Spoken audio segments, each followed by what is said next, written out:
글로벌 증시에 영향을 줬던 주요 이슈들 살펴보면서 특징주까지 확인해보는 시간입니다. 굿모닝 마켓 인사이트 로제타 투자자본 최진석 포트폴리오 팀장 함께하겠습니다. 어서 오세요. 안녕하십니까? 네, 안녕하세요. 무역 분쟁과 그리고 트럼프 탄핵론 이 두 가지 악재가 좀 풀린 것 같네요. 네, 여기에 또 글로벌 제조업 지표가 엇갈린 것이라든지 최근에 좀 악재가 많았는데 오늘 좀 풀렸습니다. 이 증시 흐름을 일중으로 한번 보시면은 네. 오늘도 이제 시작은 다소 좀 조심스러웠습니다. 그러면서 S&P 500 지수 기준으로 오전 10시쯤에 이제 저점을 찍었는데 이때는 한 마이너스 0.4%까지 기록을 하기는 했습니다. 근데 이후에 이제 상승 전환이 됐고요. 그러면서 장중 고점으로 마감을 하면서 장 후반에는 별다른 이제 굴곡이 없는 그런 모양새였는데 역시 이제 트럼프의 이 통화로 공개로 인해서 이 불확실성이 다소 해소가 됐고 그리고 트럼프가 역시 중국과의 무역 합의가 생각보다 더 일찍 이루어질 수 있다라고 밝혔고 중국 측이 또 미국산 돼지고기 수입을 늘리고 있다라는 보도도 전해졌죠. 이런 부분들이 무역 관련해서 좀 호재로 해석이 되면서 오늘 증시는 좀 이 좋은 흐름이 나왔어요. 네, 알겠습니다. 그 녹취록이 공개가 됐는데 사실 네. 어떤 내용이 나왔기 때문에 좀 불확실성이 해소된 걸까요? 두 가지로 좀 나눠볼 수 있을 것 같거든요. 첫 번째는 30분 분량의 녹취록에서 바이든에 대한 언급이 딱 정말 조금밖에 없었다는 거죠. 거의 한 부분밖에 없었는데 네. 우크라이나 이제 검찰이 시도했던 바이든 아들 기소를 바이든이 막았다라는 얘기가 많은데 이를 좀 들여다봐 줬으면 좋겠다. look into라고 표현을 했습니다. 그러면서 자신은 이게 좀 좋지 않은 일이다. sounds horrible이라고 표현을 하면서 내 입장에서는 이게 좋지 않은데 한번 조사해 줄 수 있겠느냐 이런 의향을 내비쳤습니다. 근데 표현 자체가 좀 완곡했다는 의미도 좀 있었죠? 그렇습니다. 네. 그리고 분량도 워낙 적었다. 이런 해석이 시장에서는 우선 나왔고요. 그리고 두 번째로 수사 압박을 위해서 군사 원조 중단을 좀 위협을 했다라는 의혹이 있었는데 이것과 관련된 직접적인 내용은 없었죠. 여기에 이제 구체적인 이 대가에 대한 언급이 없었다. 결국은 무엇을 이제 교환을 하면서 대가를 지불하고 또 대가를 받고 이런 부분들이 좀 없었기 때문에 시장 입장에서는 전체적으로 나쁘지 않았다라는 녹취록 내용이라고 해석이 됐습니다. 그러면서 이제 미국 법무부에서도 25일 수요일에 녹취록 내용에 일단은 정치자금법 위반 사실이 없다. 그리고 사안을 종결한다라고 밝히면서 일단 이 내용상으로는 시장에는 좀 안도감을 줬습니다. 그러면 이제 탄핵이라는 거는 그냥 완전히 수면 아래로 가라앉은 건가요? 그럼에도 불구하고 민주당 쪽에서는 탄핵을 또 계속 하겠다는 건가요? 어떻게 본다면은 녹취록에서 그래도 조사를 좀 해달라라는 뉘앙스가 있었기 때문에 민주당 측에서는 좀 더 탄핵 추진에 속도를 내지 않을까라는 해석이 지금 많이 네네. 나오고 있거든요. 실제로 이제 하원의 정보위원장이 이것이 전형적인 마피아식 해외 지도자 흔들기다라고 비판 수위를 역시 높였고요. 민주당 측에서도 이제 수사 외압이 어느 정도 사실로 드러난 만큼 탄핵 추진에는 속도를 낼 것이라는 얘기가 많이 나오고 있습니다. 어제 장 마감 이후에 이제 탄핵 조사를 공식 개시한다는 발표가 나왔죠. 이제 6개 상임위원회가 조사를 하게 되는데 그래서 향후 전개 과정은 여전히 좀 주시할 필요가 있겠어요. 알겠습니다. 자, 그런데 이게 탄핵이 뭐 진행이 안 되더라도 혹은 그러니까 탄핵은 진행되고 실제 탄핵까지 이루어지지 않는다고 하더라도 이게 뭐 또 어떤 불확실성이 될 수 있다고 하는 분석이 있어서요. 어떤 분석인가요? 첫 번째는 이게 무역 협상에 결국은 이제 방해가 될 것이다라는 얘기가 많이 나오고 있죠. 네. 역시 트럼프 입장에서는 이 같은 국내 정치권 상황에 신경을 쓰느라고 무역 협상에 집중할 수 없을 것이다. 이런 해석이 일반적이 되겠고 네. 그리고 이제 중국 역시도 트럼프가 어쩌면은 탄핵될지도 모르는 이런 상황에서 트럼프와 서둘러서 합의를 할 유인이 좀 없겠죠. 이런 부분 때문에 무역 협상에는 좀 걸림돌이 될 것이다라는 얘기가 나오고 있는데 다만 이제 오히려 트럼프가 지금 좀 위기에 몰렸잖아요. 네. 그래서 자신의 좀 업적 아니면은 자기가 좀 잘하고 있다라는 점을 부각시키기 위해서 중국과의 유화 모드를 강화할 이 가능성도 좀 제기가 되고 있고 실제로 이제 레이몬드 제임스라는 기관에서는 정치권이라든지 아니면은 증시의 불확실성이 커졌을 때 트럼프가 오히려 무역 관련해서 좀 좋게 흘러가도록 했다. 이런 좀 전례를 좀 지적하기도 했습니다. 공교롭게도 그 지난 밤 사이에 트럼프 대통령이 실제로 예상보다 빨리 좀 무역 합의가 맞습니다. 이루어질 수 있다고 밝히기도 했었고요. 참 이게 뭐 우연의 일치인지는 모르겠습니다만 어쨌든 그런 분석들이 있습니다. 근데 이제 그 우리에게 궁금한 거는 정말 트럼프 대통령이 재선이 되느냐 아니면 민주당이 다시 한번 그 대선 가도록 이어가느냐 이걸 텐데 그렇게 되면 이제 무역과 관련된 뭐 여러 가지 시나리오도 완전 달라지게 되니까 맞습니다. 여기에 대한 전망은 어떻습니까? 네, 이번에 탄핵 정국으로 인해서 사실은 트럼프와 바이든 둘 다 좀 타격을 받았죠. 네. 트럼프는 물론이거니와 바이든 역시도 이 선거라는 것이 상당히 좀 민감한데 그렇죠. 어쨌든 간에 이런 좀 의혹이 좀 압력을 넣었기 때문에 트럼프가 조사를 요청했다는 이런 시나리오가 좀 제기가 됐기 때문에 결국은 최종 승자는 엘리자베스 워렌 민주당 의원이다. 이런 얘기가 좀 많이 나오고 있어요. 그러니까 선거 구도는 이렇게 우리나라랑 비슷하다고 생각하면 되죠. 지금도 민주당 쪽에서 여러 명의 대선 주자들이 이제 나와서 경선을 치르고 이제 경선을 통해서 내년 네. 2월에 그 프라이머리라고 하네요. 맞습니다. 그때 이제 예비선거. 예비선거 때 대선 주자가 이제 선정이 되는. 그래서 만약에 바이든 부통령이 이로 인해서 타격을 받고 물러나게 되면은 워렌 하원 그 다른 의원? 대선 주자가 이제 올라서게 되는 그런 구도인 거죠. 맞습니다. 그리고 실제로 뭐 지지율이라든지 아니면은 선호도라든지 승리 확률도 워렌 의원이 최근에 급격하게 높아지고 있는데 통계를 한 가지 준비를 해봤습니다. RBC 캐피털 마켓에서 이제 집계를 한 6월 조사에서는 바이든의 경선 승리 가능성이 70%에 가까웠고요.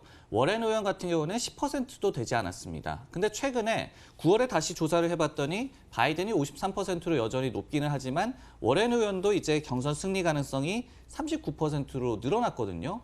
여기에 이제 퀴니피액 유니버시티에서 집계를 한 바에 따르면은 이번에는 민주당 지지자들 사이에서 워렌 의원이 바이든의 25%를 제치고 27%의 지지율로 승리할 걸로 내다봤어요. 결국은 이제 바이든과 트럼프 모두가 타격을 입는 상황에서 워렌 의원이 좀 반사이익을 얻는 이런 형국이 진행이 되고 있습니다. 그런데 저희 워렌 의원이 어떤 사람인지 잘 몰라서 이게 월가에서 좀 반기는 인물인가요? 아니면 좀 반하는 인물인가요? 상당히 좀 반하는 그런 인물입니다. 왜냐하면 워렌 의원이 저희가 이제 대형 IT 기업들 뭐 조사, 반독점법 위반 네네. 여부 아니면은 분할 뭐 명령 이런 네네. 것들이 제기가 됐었잖아요. 네네. 근데 엘리자베스 워렌 의원이 바로 이 IT 기업들을 분할해야 한다고 지적을 해왔던 그런 의원이에요. 그러다 보니까 어떻게 본다면은 과도하게 좀 좌측에 치우쳤다 그렇죠, 네. 이렇게 해석이 되고 있죠. 그래서 워렌의 부상은 민주당 입장에서도 그다지 호재는 아니다라는 해석이 그래서 나오고 있습니다. 그렇기 때문에 이번 또 사안이 결국은 트럼프의 재선 가능성을 높여준다라는 분석도 있는데요. 그래프를 또 한 가지 준비를 해봤습니다. 엘리자베스 워렌 의원이 월가에서 반기지 않는 의원이라는 후보라는 점이 지금 보시면은 바이든 당선 시에 증시 호재일 것이다라는 응답이 RBC 조사 결과 19%, 중립은 한 52%, 네네. 그리고 악재라는 응답이 29%입니다. 근데 이제 바이든 외 인물이 당선됐을 경우에는 네네. 중립 의원 의견 그리고 호재라는 의견이 상당히 적고 악재라는 의견이 거의 90%거든요. 와. 이렇기 때문에 워렌 의원이 만약에 좀 부상을 해가지고 진짜 민주당 대선 주자로 나온다면은 이 형국이 완전히 달라질 것이고 또 증시의 반응도 이에 따라서 좀 움직이지 않을까라는 생각이 드는데 결국은 이제 정치적인 리스크는 증시에서도 항상 좀 존재를 해왔죠. 네네. 근데 이번에 탄핵 정국을 계기로 해서 다시 한번 좀 들여다볼 그런 기회가 좀 생긴 것 같습니다. 알겠습니다. 그러니까 월가에서 바라보고 있는 미국의 그 대선 주자는 민주당 쪽에서는 바이든을 거의 유일하게 봐왔었는데 네. 이번 일로 인해서 만약에 바이든이 타격을 받게 되면 민주당에서는 내세울 대선 위원이 없다는 얘기네요. 네, 그래서 네. 트럼프의 재선 가능성이 더 높아졌다 이렇게 높아진다 해석이 이런 나오는 분석이 또 거고요. 나오게 네. 되는 거고요. 알겠습니다. 자, 이렇게 저희가 미국 대선까지 좀 짚어봤습니다. 이번에 또 종목을 한 가지 좀 준비해 주셨는데 이름이 좀 저한테 굉장히 좀 낯설어서 네, 네. 인투이티브 서지컬 네. 어떤 기업인가요? 인투이티브 서지컬이 이제 로봇 수술 기기 부문의 오. 글로벌 1인자입니다. 네네. 점유율이 한 80% 정도 되거든요. 그리고 이제 연간 로봇 수술 횟수만 해도 100만 건 이상이 되고 그리고 연매출이 한 40억 달러 정도 그리고 시총도 70조 원 가량 되는 좀 큰 기업입니다. 근데 이제 24일 수요일장에서 2.5% 급등을 했고요. 25일 목요일장에서 그러니까 바로 전일장에서도 0.7% 정도 추가 상승을 했는데 그 이유가 상당히 좀 흥미로웠습니다. 왜냐하면 이 의료기기 업계의 1위는 메드트로닉이라는 회사거든요. 네, 맞아요. 근데 이제 메드트로닉이 ISRG 지금 인투이티브 서지컬의 로봇 수술 기기 시스템을 위협할 경쟁 제품을 24일에 내놨어요. 근데 이제 그래프를 지금 보시면은 이 필적할 휴고라는 시스템을 발표를 했는데 오른쪽에 노란색으로 이제 동그라미 친 부분이 그 메디트로닉이 발표 행사를 한 시점입니다. 지금 네. 5일간의 주가 흐름이 나오고 있고요. 근데 그 발표 행사를 한 직후에 인투이티브 서지컬이 주가가 급상승을 했고요. 그리고 메디트로닉은 급하락을 하면서 잠시만요. 메드트로닉이 좋은 제품을 발표한 거죠? 네, 맞습니다. 메드트로닉이 발표했는데 좋은 제품을 발표했음에도 불구하고 주가가 하락했다는 거고 인투이티브 서지컬은 그 경쟁사인데 올라갔다는 거죠? 네, 그렇습니다. 좋은 제품이라고 하는 것이 그래서 좀 유보를 해야 될 것 같아요, 네네. 그 표현이. 일단은 메디트로닉이 신제품 발표 행사를 시작을 했더니 네. 경쟁사인 인투이티브 서지컬이 오르고 오히려 이 발표를 한 메디트로닉이 이제 내렸는데 네네. 메디트로닉 같은 경우에는 오늘도 주가가 한 2% 정도 하락을 하면서 양사의 좀 희비가 바로 엇갈렸어요.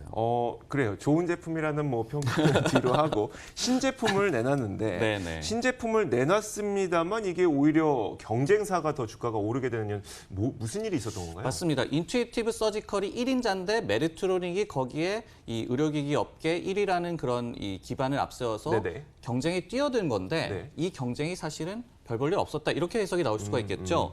전체적으로는 이제 메디트로닉의 발표 행사가 좀 무난했습니다. 어떤 범용성이라든지 아니면 편의성 그리고 경제적인 측면을 강조한 로봇 수술 이 시스템을 발표를 했는데 그림으로 한번 보시더라도 이런 일반적인 그런 이 발표 내용이 나왔고 그리고 그 중에 좀 주목할 만한 부분이 중간에 로봇 팔을 이 카트로 준비를 했다 이렇게 네. 얘기를 하면서 좀 움직일 수 있다 이런 부분을 좀 강조를 했어요. 근데 이제 문제는 메디트로닉의 이제 신제품 이 발표 행사에서 서프라이즈가 없었고요. 그리고 우선 실제 출시 시기, 즉 인투이티브 서지컬을 위협하기 시작할 시기가 너무 늦다라는 해석이 나오고 있습니다. 내년 하반기에 이제 글로벌에서 출시를 하면서 의료 데이터 수집을 이제 개시를 하게 되고 그리고 미국의 FDA의 시판전 허가, 즉 510K 인증 통과는 2021년 하반기 정도로 예상이 되고 있거든요. 네. 그렇기 때문에 아직은 위협이 되지 않을 것이다라는 해석에 인투이티브 서지컬이 오히려 주가가 올랐고요.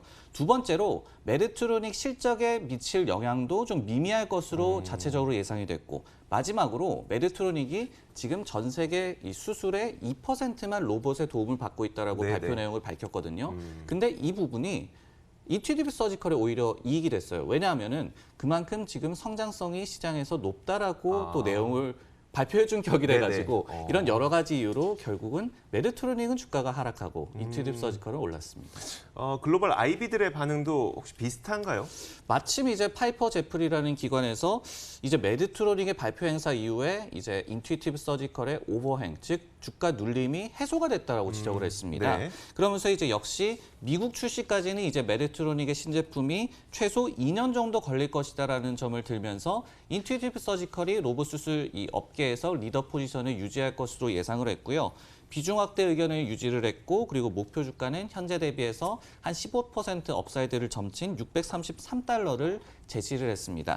물론 이제 인투이티브 서지컬도 리스크가 있어요. 매출이 네. 한 20%씩 늘어나면서 성장성이 상당히 좀 큰 기업인데 네. FY 2020 퍼가 한 40배에 육박하고요. 그리고 FY 21도 34배 수준. 그렇기 네네. 때문에 이 성장성과 무관하게 어떤 시장에서 고포 논란이 좀 불거졌을 때는 또 하락할 수 있는 종목. 이런 부분들도 감안을 하면 좋을 것 같습니다. 알겠습니다.